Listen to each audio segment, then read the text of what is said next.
Biafra, superstars, media. My people, what you are seeing here, my people. See what you do with the back. Very, very sad. These that's the tell you say hunger. God don't give us food to this man. Another year, another year, God don't give them food. See, just imagine. See, now motor where for where get accident with this. All the things where carry now they don't look food. All the things where carry now they don't look. See what you do with it. They take things for granted to eat like an animal. Oh God. Good. Now, your mothers and sisters, your daughters, old people they pack, they are cooking. young people they pack. See, Look at that. Look at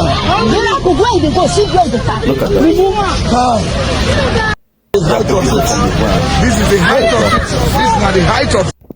My people, what you are seeing here are those so-called citizens of Nigeria. It's getting this bad. Because those at the top, they are there to enrich themselves. What they are doing is for themselves, their family, their children, their children's children, and their children's children's children's children. This is how bad, how decayed it is, that so-called Nigerian people. That now the money they loot, the money they steal, they are being extra greedy. They now have the evil spirit of lasciviousness, where they have to go all out to steal as much as they can for their unborn generation, because they know Nigeria is a crime scene. They know Nigeria is a dog-eat-dog world. They know Nigeria is a place where you kill or be killed. Kill or be killed, like in jungle. You eat what you kill. As Mufasa was told Simba in the jungle, you eat what you kill in the jungle. So those of you that believe in Nigeria, this is the situation you find yourself, the quagmire, the conundrum you find yourselves. When we'll tell you that Nigeria is gone, you must go back to your own region the way it was before the coming of the white man. Go back and take your destiny in your hands.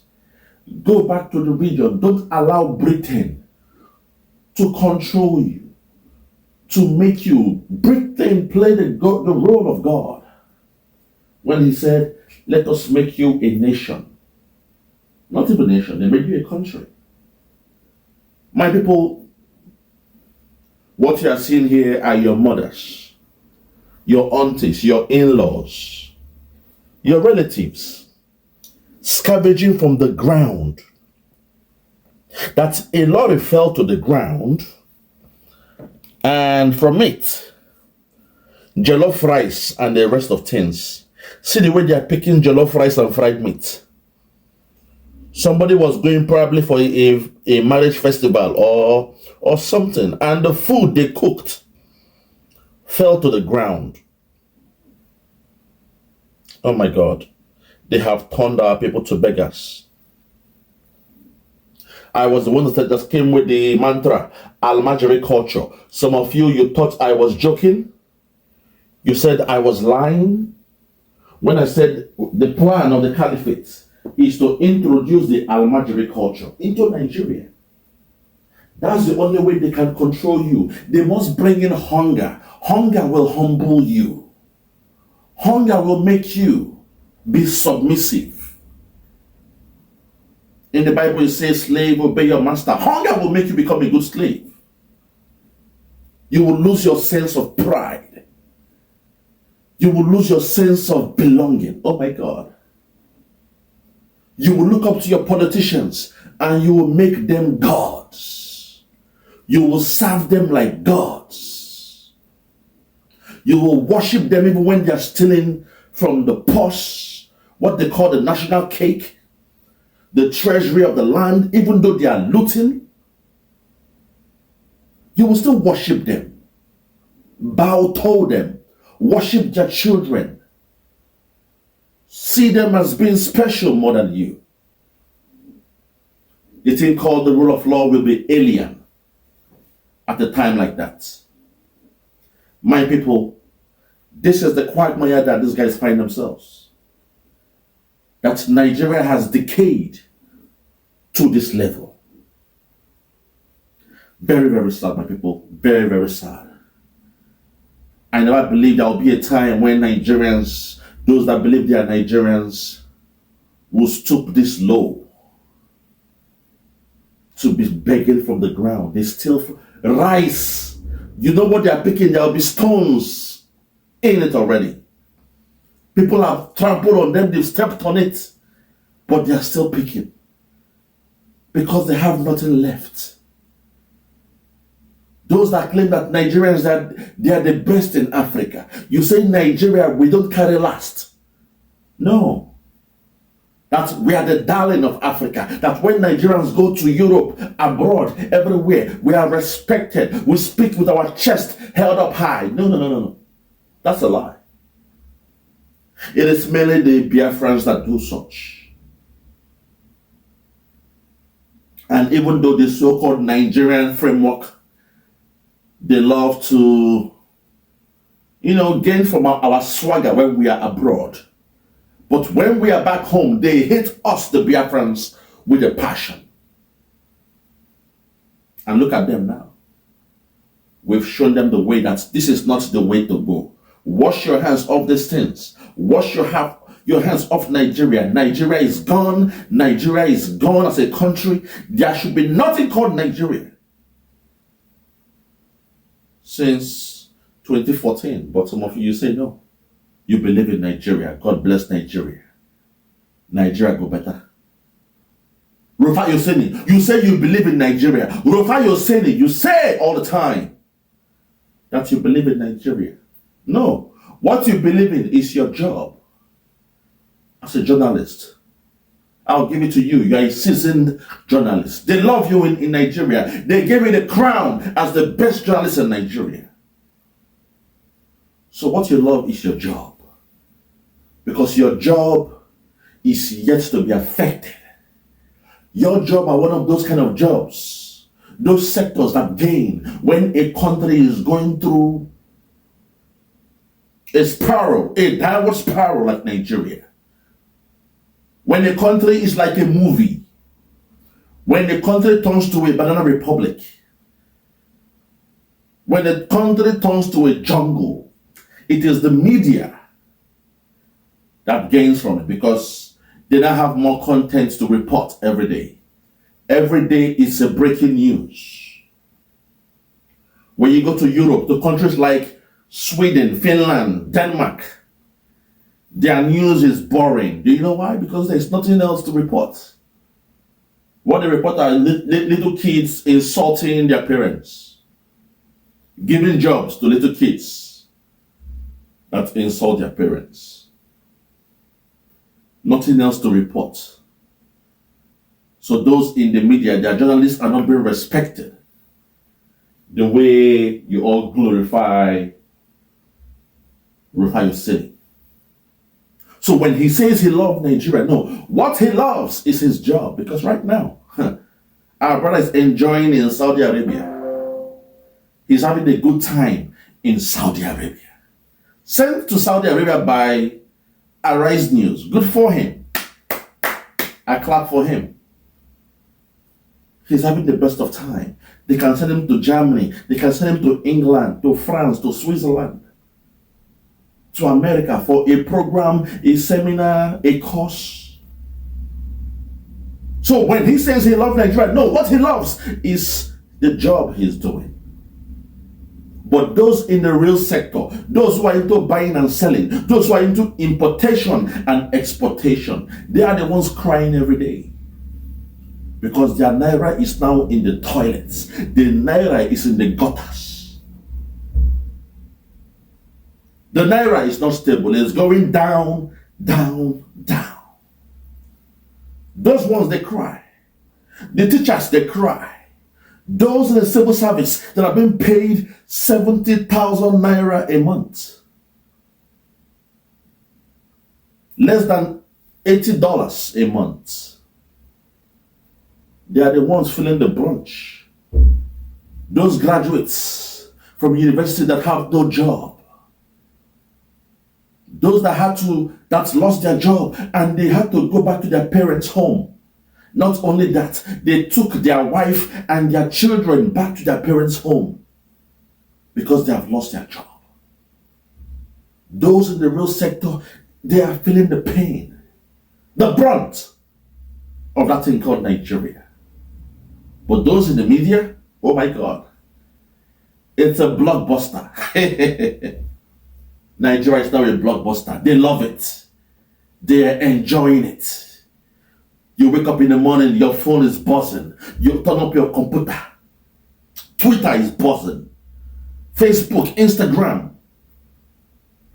Everywhere you go, there is breaking news. People are making it now in social media. They are now bloggers. Everybody is turning into a blogger in that so-called Nigeria because that's where the money is. That sector is thriving. Oh my God. But you can only get that in a banana republic. Look at children. Look at women. Your mothers. The mothers are known as what?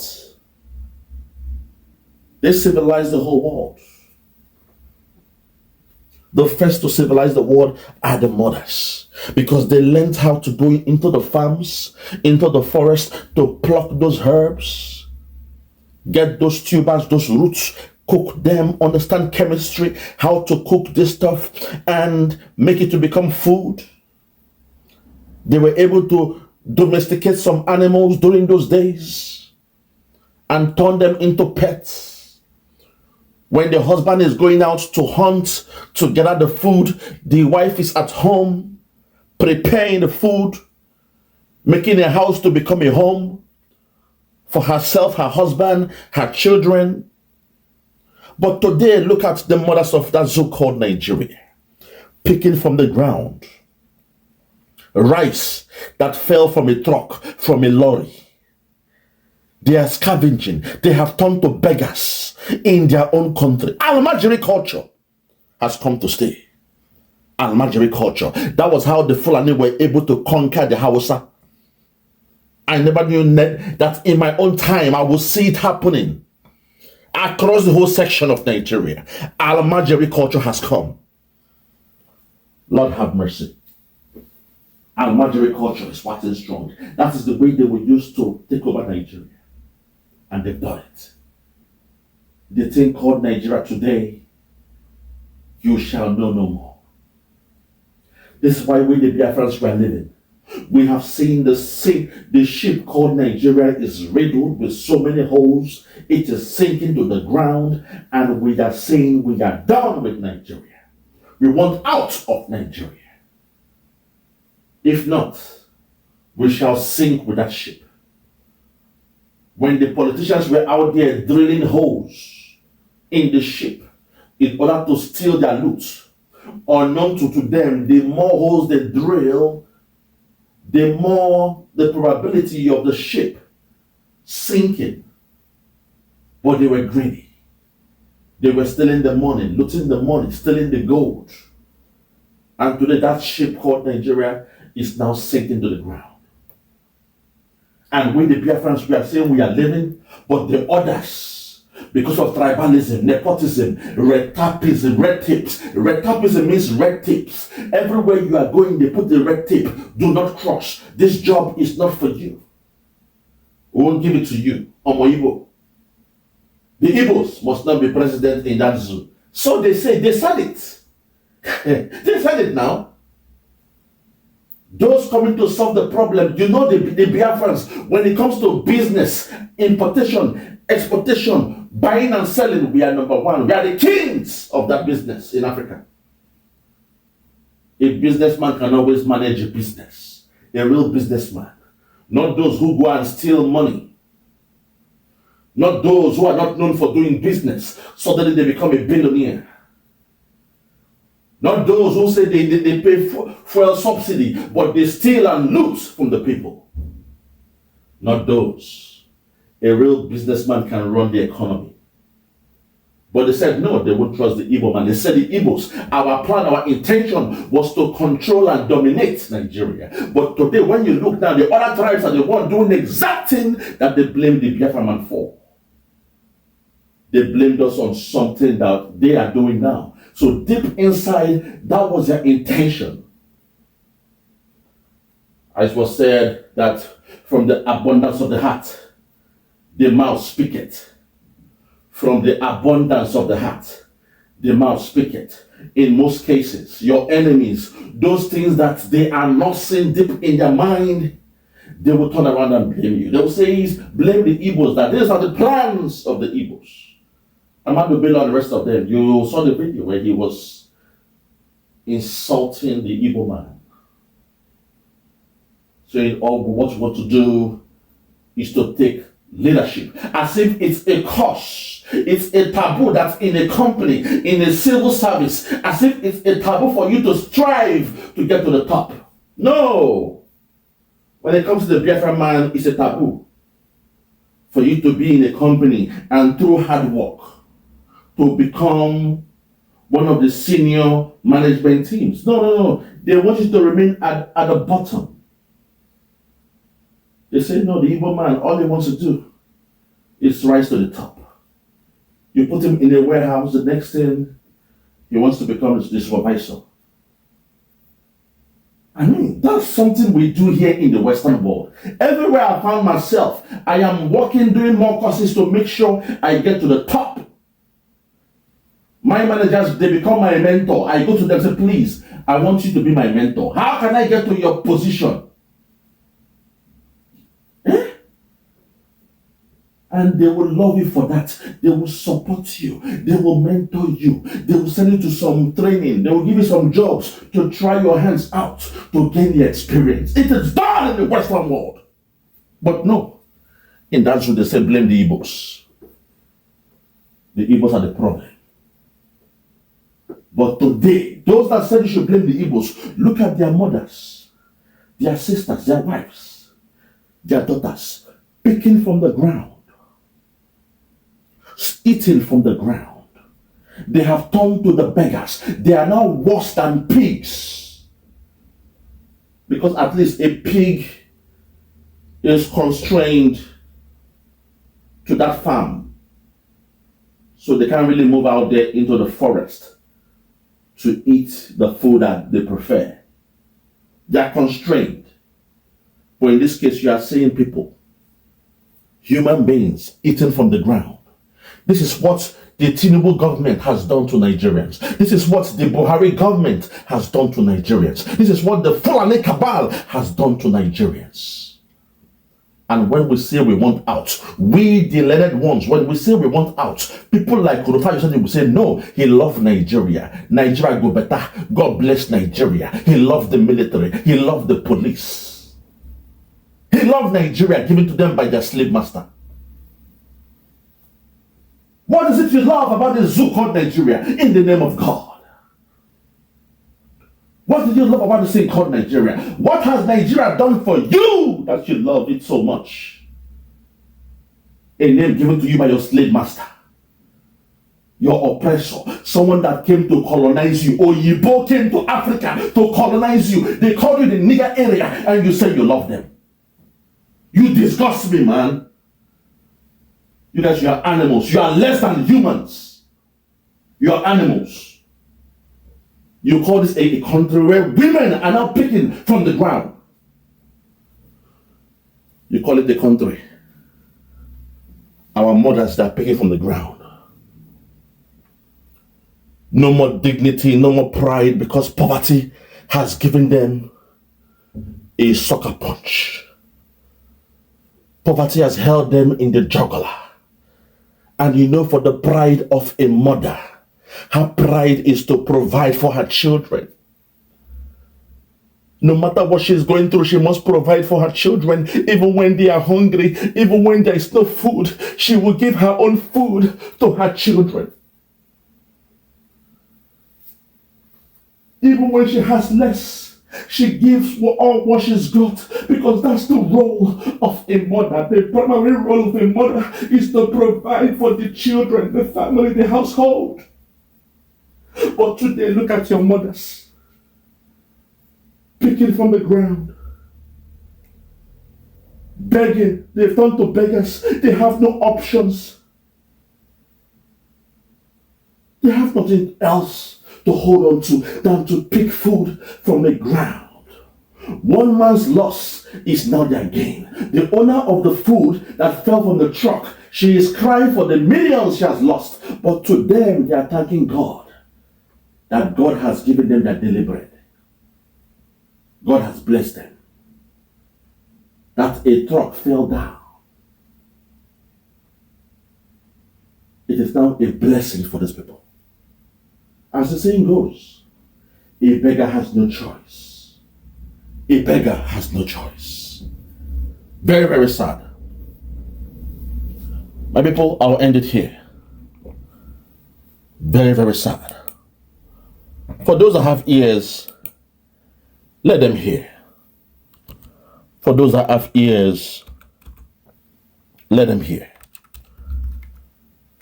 This is unbelievable. Our women are going through this. Unbelievable. In Nigeria. But when Biafra comes from the 2nd of December, this nonsense will end. Because we shall create men who will be leaders. Men who are responsible to lead the people, to lead a nation. Men with character. Men with integrity. Oh my God. Men with capacity. Men who are born to be leaders. Men who are respected as leaders. Men that knows that for whomsoever much is given, much is expected. Men who are there to be selfless. Men who are there to do it for the people. Men who understand the responsibility of being a leader.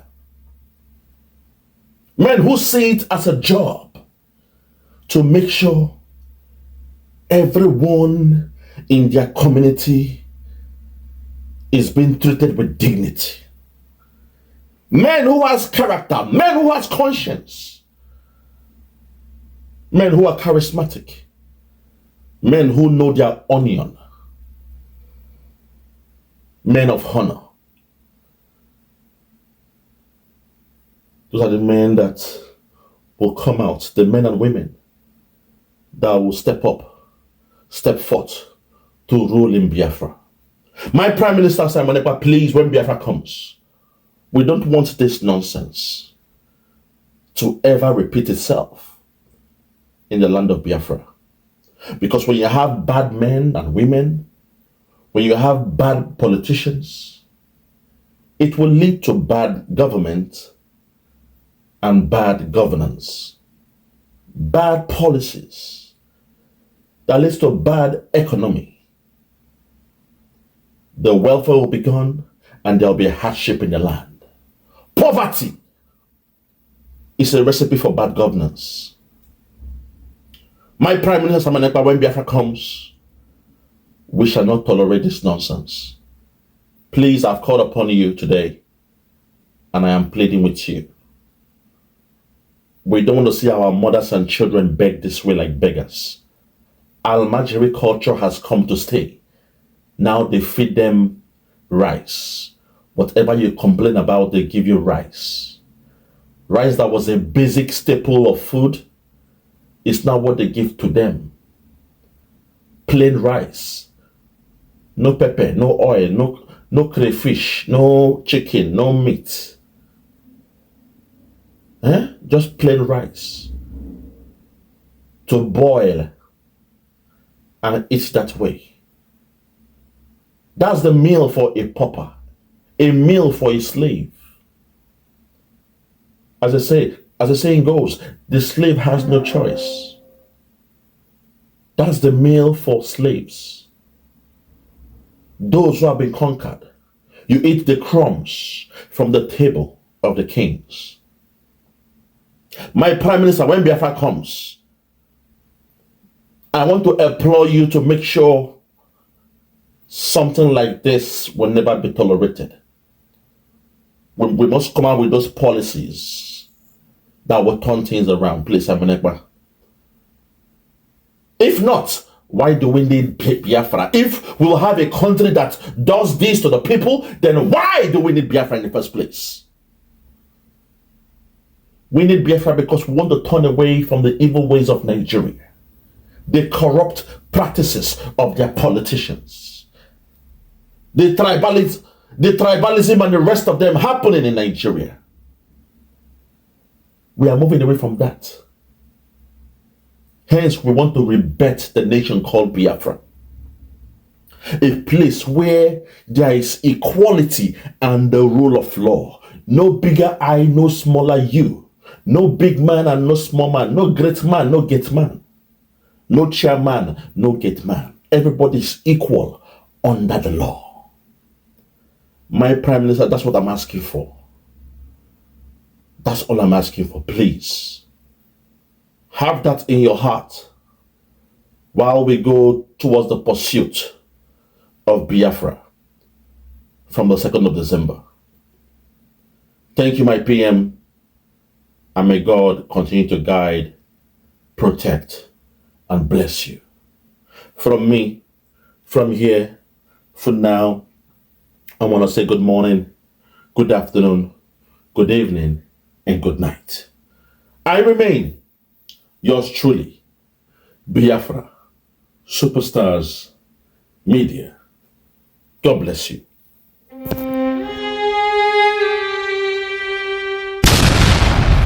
Yeah, check me out. Superstars Media.